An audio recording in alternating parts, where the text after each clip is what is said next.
दोस्तों स्वागत है आप सभी का राधा रानी के छोटे से यूट्यूब चैनल पर। आज हम बात करने जा रहे हैं चैत्र महीने के शुक्ल पक्ष के तृतीय दिन यानी कि नवरात्रि के तीसरे दिन, तीसरे नवरात्रि को हम कौन सी देवी की पूजा करते हैं, उन देवी को क्या पसंद है, किस रंग के फल फूल और भोग उनको अर्पित करना चाहिए, देवी को किस प्रकार से हमें खुश करना चाहिए और माता से अपनी मनपसंद इच्छा पूरी कराने के लिए हमें क्या उपाय करना चाहिए। दोस्तों तो चैत्र महीने के नवरात्रा तीसरा नवरात्रा पड़ेगा दोस्तों 21 मार्च 2026 को। चैत्र महीने के तीसरे नवरात्रे के दिन हम पूजा करते हैं माता चंद्रघंटा की, यानी कि माँ चंद्रघंटा की पूजा नवरात्रे के तीसरे दिन की जाती है। देवी चंद्रघंटा के मस्तक पर चंद्र माँ जो है विराजमान है, इसीलिए उनको देवी चंद्रघंटा कहा जाता है। उनकी आकृति, उनका रंग रूप स्वरूप, उनका जो एक मतलब उनकी जो आभूषण होते हैं, उनके वस्त्र हैं, गहने हैं, उनकी आँखें, नेत्र, शरीर और उनके शरीर पर जितने भी जुड़ी प्रतिमा हैं वो सब। तो दोस्तों सभी जो चीज़ें हैं माता की वो चंद्रमा की तरह सफ़ेद और चमकदार है। ऐसा लगता है कि मानो स्वयं चंद्रमा उनके सारे शरीर के जो अंग होते हैं, आभूषण होते हैं, उनके माथे का टीका, उनके नैन, उनके कानों की बाली, उनके प्रत्येक आभूषण पे चंद्रमा विराजमान है। इस प्रकार से वो जो है चीज़ें चमकती हैं। तो इसीलिए देवी चंद्रघंटा का नाम चंद्रघंटा रखा जाता है, क्योंकि उनके माथे पर आधा चंद्र विराजमान है और उनका स्वरूप चंद्रमा की तरह चमकदार और सफ़ेद है। दोस्तों अब हम बात करेंगे देवी चंद्रघंटा को किस चीज़ का भोग और क्या उन्हें प्रिय है। तो देवी चंद्रघंटा को दूध से बनी मिठाई और व्यंजन उनको पसंद है, तो आप इस चीज़ का कुछ भी भोग लगा सकते हो, दूध से बनी सफ़ेद मिठाई का या किसी भी दूध से बनी चीज़ों का, और गाय का दूध हो तो बहुत ही अच्छी बात है। इसके अलावा देवी को पीले फूल और सफ़ेद फूल बहुत पसंद है।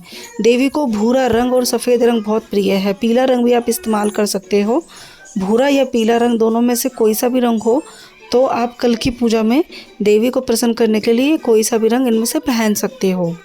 इसके अलावा देवी को जैसे कि दोस्तों मैंने आपको बताया कि आप अपनी इच्छा पूरी करने के लिए माता के सामने अपनी जो भी मनोकामना है संकल्प लेकर शुरू कर सकते हैं। जैसे देवी चंद्रघंटा की आप पूजा करेंगे, सुबह सुबह ब्रह्म मुहूर्त का जो समय रहेगा 5 बजे के लेकर 6:30 बजे तक के बीच में माता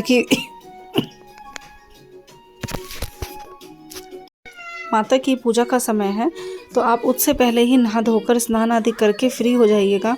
उसके बाद अपने घर में साफ़ सफाई करके माता की चौकी तो आपने लगाई होगी पहले से ही, क्योंकि तीसरा नवरात्रा है। तो माता की चौकी पर सबसे पहले हाथ में गंगा जल और फूल और चावल के कुछ दाने लेकर माँ चंद्रघंटा का ध्यान दीजिए। माँ चंद्रघंटा की प्रतिमा को अपने मस्तक में बनाइए। आँखें बंद कर माँ चंद्रघंटा को अपने सामने प्रतीत कीजिए, मानो कि चंद्रघंटा माता आपके सामने ही बैठी हैं, और माता से संकल्प लें कि आज मैं आपका व्रत कर रही हूँ या मैं आपके नाम की पूजा कर रही हूँ, यह मेरी इच्छा है माता, और मेरी यह इच्छा पूरी करना। और अपनी पूजा को आगे माता को गंगा जल छिड़क कर सबसे पहले गंगा जल छिड़क के स्नान आदि कराएं। माता को लाल चुनरी और श्रृंगार इत्यादि का सामान चढ़ाएं। इस दिन माता को अपनी इच्छा पूर्ति करने के लिए 5 पीली कोड़ी, यानी कि कोड़ियाँ सफ़ेद होती हैं लेकिन उनको हल्दी में पीला करके माता को ज़रूर अर्पित करें। यह आपको एक सर्वसिद्धि उपाय है, जिससे कि आप माता को कोड़ियाँ देकर, पीली कोड़ी माता को बहुत पसंद है, आप माता को बहुत जल्दी आसानी से खुश कर सकते हैं। तो माता को पीली कोड़ियाँ ज़रूर अर्पित करें। इसके बाद माता को पीले फल फूल इत्यादि अर्पित करके माता चंद्रघंटा की आरती करें, उनके मंत्रों का जाप करें। इसी के साथ साथ दोस्तों धन की कमी की वजह से आपको अगर प्रॉब्लम है तो आप माता को पीली कोड़ी अर्पित कर सकते हो।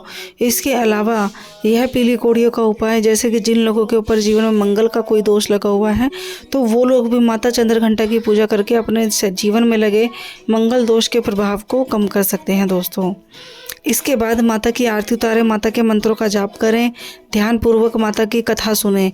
कोई भी व्रत जो होता है बिना कथा के अधूरा होता है, तो माता चंद्रघंटा की भी कथा कल अवश्य सुने कि क्यों उनका नाम माँ चंद्रघंटा रखा गया। इसके बाद दोस्तों यही पूजा आपको शाम को भी करनी होती है। ऐसे ही माता को धूप धूप दे के ध्यान रहे शाम के समय जब अपना व्रत आप खोलते हैं तो बन पड़े तो अपने भोजन खाने से पहले आपके घर के आसपास या आपके घर में ही कोई कुंवारी कन्या है, मतलब बाल रूप कन्या है, तो आप अपना भोजन का थोड़ा सा हिस्सा पहले उनको खिलाएं।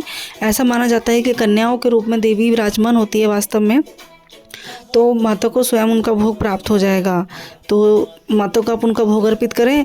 दोस्तों जो पीली कोड़ियाँ आपने माता को चढ़ाई अर्पित करी हैं उनमें से आप वो कोड़ियाँ उठाकर बाद में पूजा के बाद अपने पर्स में या अपने जहाँ पर तिजोरी है या धन रखने का या जो भी आपकी सामग्री होती है उनका रखने का स्थान है वहाँ आप अवश्य रखें।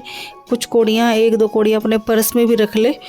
तो ऐसा माना जाता है कि इससे लोगों के जीवन की जो भी धन से जुड़ी समस्याएं होती हैं वह बहुत जल्दी समाप्त हो जाती हैं।